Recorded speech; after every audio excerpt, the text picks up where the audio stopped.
আমি 3 কাপ পানি নিয়েছি। এখন পরিমাণ মতো লবণ দিয়ে দিচ্ছি।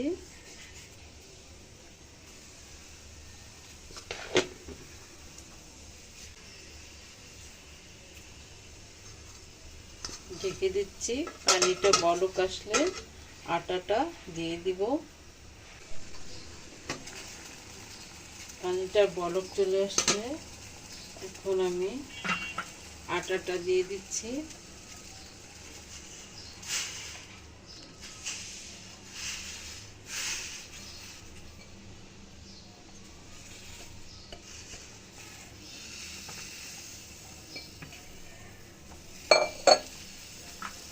দিয়ে আমি মাঝখান থেকে ঠিক এভাবে একটা গর্ত করে নিব।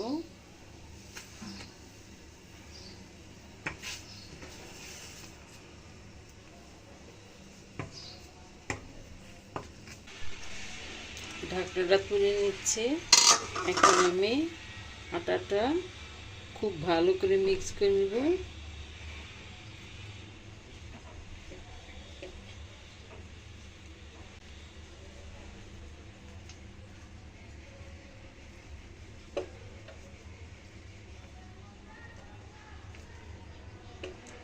আমি এখন আটাটাকে অন্য একটা পাত্রে ঢেলে নিব, নিয়ে ভালো করে মেখে নিব।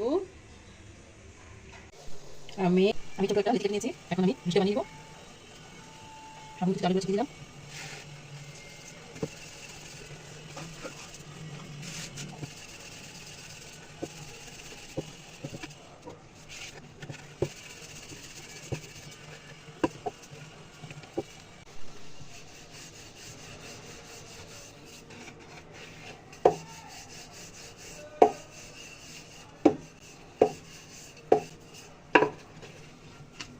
যে আমার রুটিটা এভাবে আমি প্রত্যেকটা বানিয়ে নিব। আমি রুটিটা দিয়ে নিচ্ছি।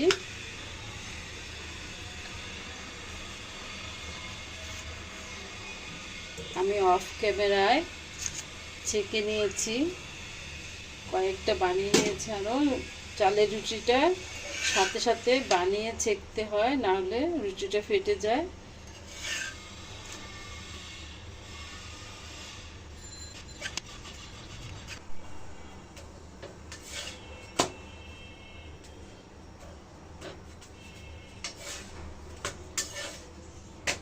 হয়ে গেল আমার চালের রুটিটা।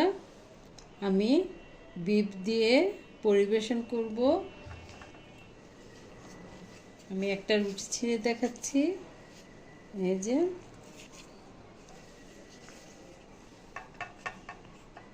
রেসিপিটা কেমন লাগলো সবাই কমেন্ট করে জানাবেন।